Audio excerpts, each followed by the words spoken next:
uJesu Kristu inkosi. Ngiyabingelela ekhaya leZwi nasentabeni yendlu kaJehova kuyabonelela. Ngesibingelele sithi uJesu Kristu inkosi.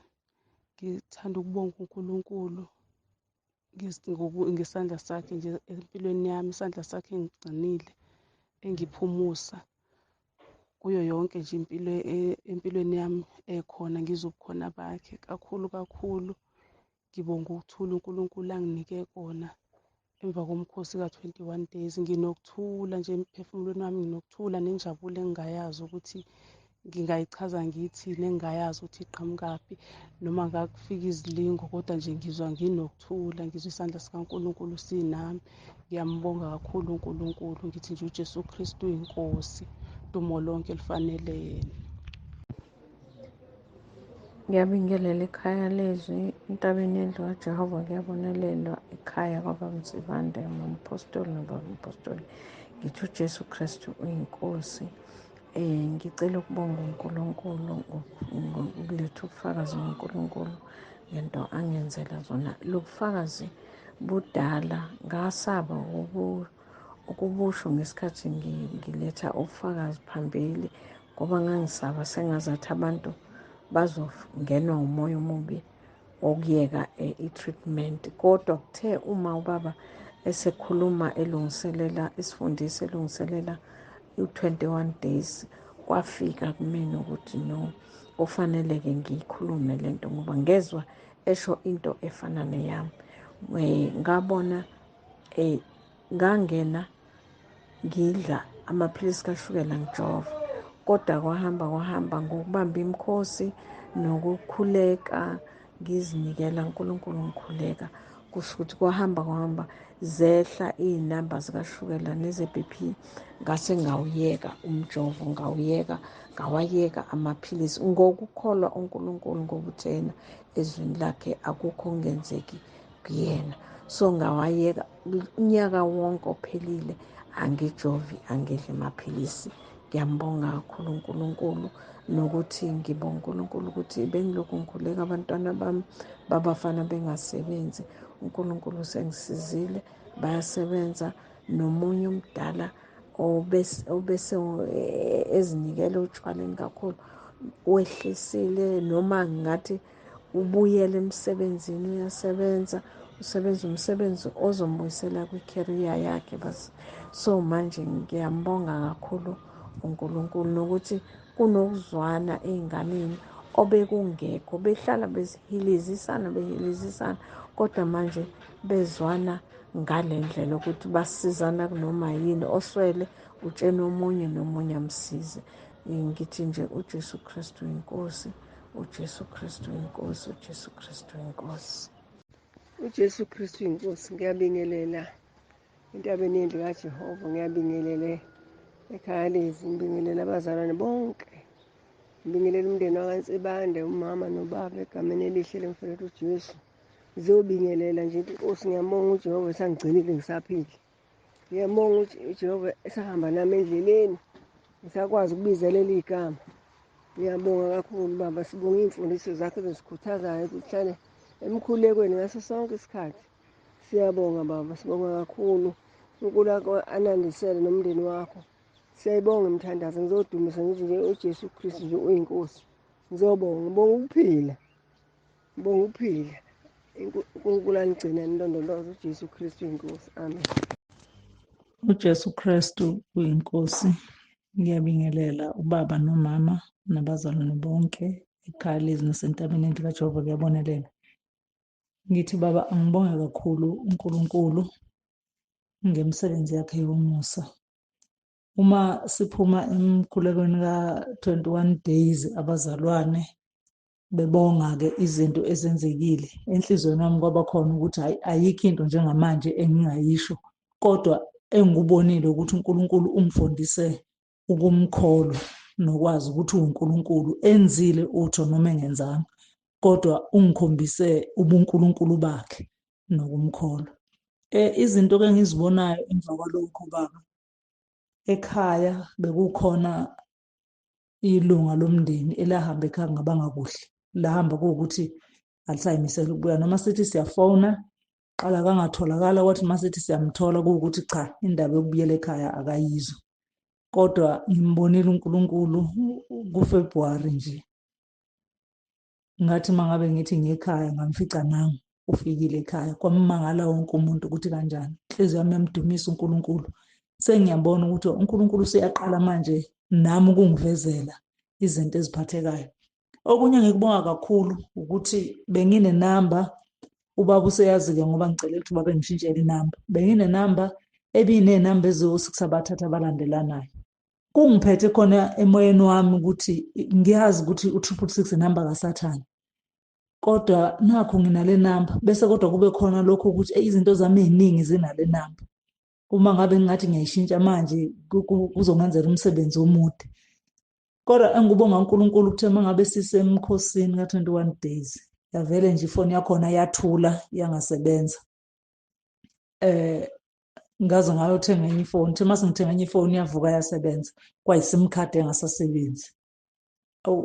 Hhayi-ke ngenxa yokuthi bine-email, kwathi uma ngivusa i-email u-WhatsApp wayo wasebenza. Kodwa sengiyabona ukuthi akuzongifikisa ndawo ukuqhubeka nayo, ibe izinto ey'ningi zawo zingasakwazi ukungena nokuphuma. Sekungena kuphela ngingasakwazi ukukhipha, futhi ezinye izinto angisakwazi ukuy'thola ezikule namba. Manje sengiyabona ngithe uNkulunkulu benza indlela yokungikhipha kule namba, ngoba kade mina ngihleli nayo. Ngabona nje i-deliverance kaNkulunkulu engikhipha kule namba eney'namba eziwu-666. Ngiyamdumisa kakhulu uNkulunkulu Baba. Ngiyambonga uNkulunkulu, akalingani akafani nalutho, angelinganiswe namuntu. Ngithi udumo lonke luya kuNkulunkulu, uJesu Kristu uyinkosi. Jesu Kristu inkosi. Ngiyabingelela baba Mpostoli nomama, bazalwane bonke basekhaya leZwi nabasentabeni yendlu Jehova, kuyabonelela. Ngithi uJesu Kristu inkosi. Baba Mpostoli, kwaba kuhle ukuthi uNkulunkulu angixhumanise nekhaya leZwi, ukuba ngixhumane nawe, ngicotshwa kaNkulunkulu owezela ukuzotakula eyami impilo ebisebhujisweni isikhathi eside. Zenzeka izinto kube ngazathi izinto zikaNkulunkulu, kanti ukhona ohamba eceleni omubi. Hlalile ekhaya leZwi, kwamnandi, kwenzeka zonke izinto, ngezwe abazalwane befakaza izimfundiso zenu zangakha, zangibuyisa ngisho nasendleleni, nokuba bengithi ngiyakholwa kodwa ngizange ngikubone okungenzakalele ngisekhaya leZwi. Kodwa noma bekwenzeka konke, yinye into ebengifike ingishaye, noma ngithi ngifuna ukuthula ubufakazi, ebengifike ngishaye ukuthi kodwa ngathi angiphelele ngoba ngingakavumi isono. Namhlanje ngizophakamisa amandla kaNkulunkulu, noma kungake kwenzeke lutho okuphathekayo, kodwa ngosuku engathola ngalo i-date engazizwela kunoshintsho empilweni yami. Ngalolo suku ngakhala laze layoshona, kodwa futhi kwakumnandi empilweni yami ngoba ngiyitholile lokhiye empilweni yami. Ngazibona futhi ukuthi bengi-out of umbuso kaNkulunkulu. Ngiyambonga kakhulu uNkulunkulu.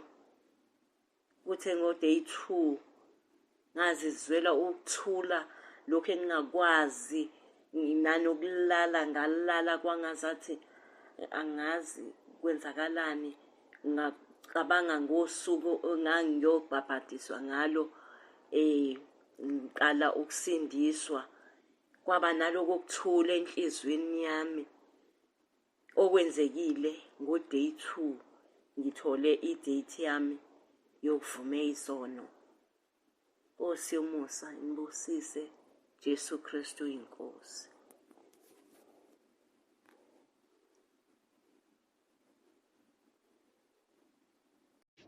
Ngibingelele kubaba uMpostoli uNsibande, bingelele kumama uMpostoli uNsibande, kubazalwane bonke bekhaya leZwi, kubazalwane bonke bentaba yendlu kaJehova.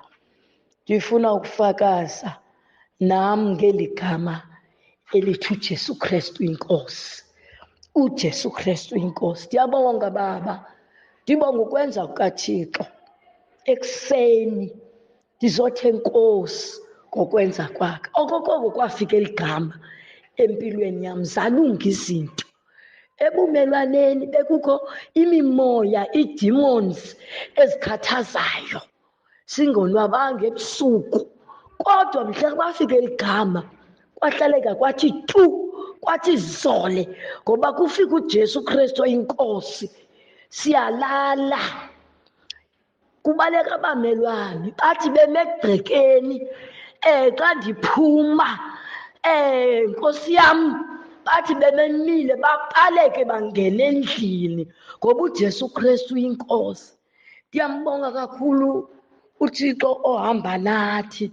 Ngenxa yakho Tata sibonga uxhotyiswa kule mihla yesiphelo, sixhotyiswa ngubawo uThixo ngawe ekunxiba amandla ukuthi usisize. Nkosi yam, siyayibulela le linki yezulu. Sithi enkosi kakhulu ngoThixo ominathi, osilwelayo amadaka esiwabonayo nesingawaboniyo. Hamba nathi, uyasiphilisa. Simenza mkhulu nasekuseni, suthi udumo lufanele yena. uJesu Kristu inkosi. uJesu Kristu inkosi. Amen.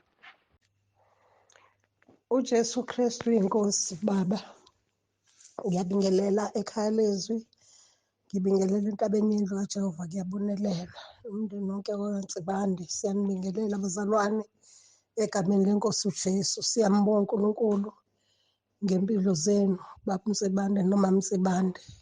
Sibonga iy'mfundiso nje uNkulunkulu asipha zona ngani, ziyasilekelela kakhulu. Baba Msibande, nginobufakazi nje enginabo bokuyiveza kaNkulunkulu. Kahle kahle buningi ubufakazi enginabo, kodwa ngizoveza nje lobu obuningi obenzeke after u-21 days nje. Angazi nami angeke ngiqede, kungathatha mina ngedwa mangathi ngibethula bonke, kodwa ngifuna ukwethula lobu ukuthi kuthe esontweni elidlule intombazane yami encane yanephupho, iyaphupha engathi le ndlini siyacinga, sicinga inyoka, sithi kunenyoka ekhona, siyayicinga. Akazi i-information sasiyithathe phe ukuthi khona inyoka, ukuthi siyantanta, siyafuna endlini, uthi kube ngathi iyabona, iyatholakala. Bayithi phanyisa usofa, kunosofa kababa, baphanyisa usofa kababa uvela ikhobra iphakamisa ikhanda, uthi abuyisele lotshe ekhasi kade uyimbozile. Bese siyahlala siyakhathala, angabikho nje oyishayayo. Nobaba ethi shayeni, nathi sizindele sonke nje, sizindele sonke, iziphaphama ingane. Ngithi uma ngiyixoxa komunye umzalwane, athi nje ngokuphuthuma yimpi eyisimanga leyo, asingenene emkhulekweni. Nami ngiyabona ukuthi kuyimpi, kunempi ekhona, kodwa manje akuvumi ukuthi ngithi asingene emkhosini. Angazi, ngicabanga ukuthi lokho kukhathala esivele sakukhathala ephusheni. Athi lo mzalwane asingeneni emkhosini, sangena emkhosini ka-3 days. uNkulunkulu wagela umhlola baba. Kuthe ngesonto nje, sibuye enkonzweni, kwacishe kwenzeka isibhico ngesimangalisayo, wacishe kwasho umuzi, kwavele kwaqhuma iketele, intaba yeketele yaqhuma yakhipha umlilo. Ingane yami isanda kungena nje ekhishini, kwaqhuma umlilo, waphuthuba wayocisha ephaseji kwi-main switch. uNkulunkulu wasisindisa kanjalo. Bekuzosha yonke into ngoba eduze kweplaki kagesi kukhona igesi.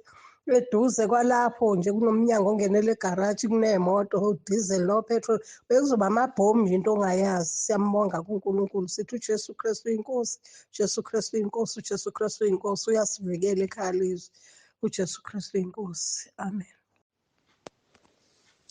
uJesu Kristu uyinkosi. Baba uNsibande, umama uNsibande, ikhaya lonke lakwaNsibande, abazalwane bonke ekhayeni leZwi nasendlini entabeni yendlu kaJehova kuyabonelela. Baba, ngithi ake ngithule ubufakazi. Ngijoyine ikhaya leZwi ngo-August last year. Ngenkathi ngijoyina, isimo ekhayeni lami sasingahambi kahle baba. izinto zazonakele ngoba ngase ngithathe ne-decision yokuthi ngiyashiya ngoba kwangasemnandi ukuhlala kulela khaya. Kodwa ngokuba ngingene ekhayeni leZwi, kwaba khona umehluko, kwaba khona ukuthula, kwaba khona ukubuyisana. Nezinto ebezilokhu zisihlupha phakathi kwekhaya singenayo ima-solution, zaqala zahlangana, kwabonakala izinto zenzeka. Kwangagcina lapho baba nabantwana kwabonakala besimama bephasa kahle nasey'koleni, bathola nezikole tertiary, umntwana osese-tertiary. Kumanje nakade engitshela nje ethi sengathi u-NSFAS uzomnikezela imali. Ngiyabonga kakhulu baba ukuba phakathi kwaleli khaya kusenzela izinto ey'nkulu, neqiniso nje likaKristu nezwi nokulalela izwi kuyasikhuthaza kakhulu baba. Umuntu uyakhula usuku nosuku. Siyabonga nje kakhulu baba, inkosi sengathi ngakubusisa. Njengamanje kube khona nesehlakalo la imoti yashayiswa itruck engihamba ngayo ekuseni ngoLwesihlanu. Kodwa kukho konke ngiyambonga nje uNkulunkulu ukuthi phakathi emphefumulweni wami kukhona ukuthula. Engiye ngisho ukuthi ukuba bengekho ngaphansi kwaleli khaya bekuzoba khona inxushunxushu nakho konke. Kodwa manje ngoba umuntu usethembile uNkulunkulu, sekuthi noma kwenzekalani umuntu abheke kuyena ubaba uNkulunkulu ukuthi uzongenelela ezimweni zonke. Siyambonga nje uNkulunkulu ngawe baba. Inkosi inibusise nomama. Jesu Kristu uyinkosi. uJesu Kristu inkosi kogcotshiweyo. Sengidilithile baba, ngiphazamisekile, ngiyaxolisa baba. Ngiyabingelela egameni lenkosi yethu Jesu. Ngiyabingelela ekuseni ngithi uJesu Kristu inkosi. Ngithanda ukudlulisa nabo ubufakazi baba. Umakoti omunye izolo ekuseni angifonele ekhathazekile, unomntwana ononyaka nezinyanga obesehamba nje, kodwa uthi makusa izolo beloku ekhala uthi esuku wambona ephelelwa ngamandla, wahluleka nokuhamba, ehlala phansi, kasakhoni ngisho ukuhamba. Kokuthi uthi ifoni akanayo, gesi ucimile, leka WhatsApp icimile nje ukucima. Ngamcela ukuthi asikhuleke, saqala sakhuleka baseRoma 10 baba, ngoba ubesabeka nanokuthi abomndeni sibahlanganisa ukuthi abamthathe bamiyise ebantwini abathembele kubo. Ngathi asikhuleke, sakhuleka ngithi akabeke izandla kumntwana. Sakhuleka sicela uNkulunkulu ukuthi amele ubuNkulunkulu bakhe. uNkulunkulu wenzile umsebenzi. Ngidlulisa lo bufakazi nje, ucede kumfonela uthi simange ngisenzele uNkulunkulu maMdlovu, simange ngisenzele uNkulunkulu izolo. Uthi ngithe mangimlalisa umntwana ukulale kancane, uthi ngamzwe sekhala. Uthi mangifika ngimthatha, uthi wasukuma wazihambela, kanti ade angasakhoni nokuhamba. Uthi ngabiza ubaba wakhe ngathi akazobona nasi isimanga. Uthi wasale sethu ubaba simhambise kadokotela ngoba amandla ngathi akanawo. Uthi sithe sifika kadokotela ade asayigijimela. Twabuza udokotela ethi nimsapho umntwana ngoba kanalutho mangimcheck. Uthi usinikeze nje iphanado udokotela. Hey baba, makadunyiswe uNkulunkulu ophezu konke. Makabonge obusa phezu kwemibuso yonke, mkhulu uNkulunkulu esimkhonzayo. uNkulunkulu akumise baba, akumise wena ogcotshiweyo, akumise uNkulunkulu. Jesu Kristu uyinkosi. Amen.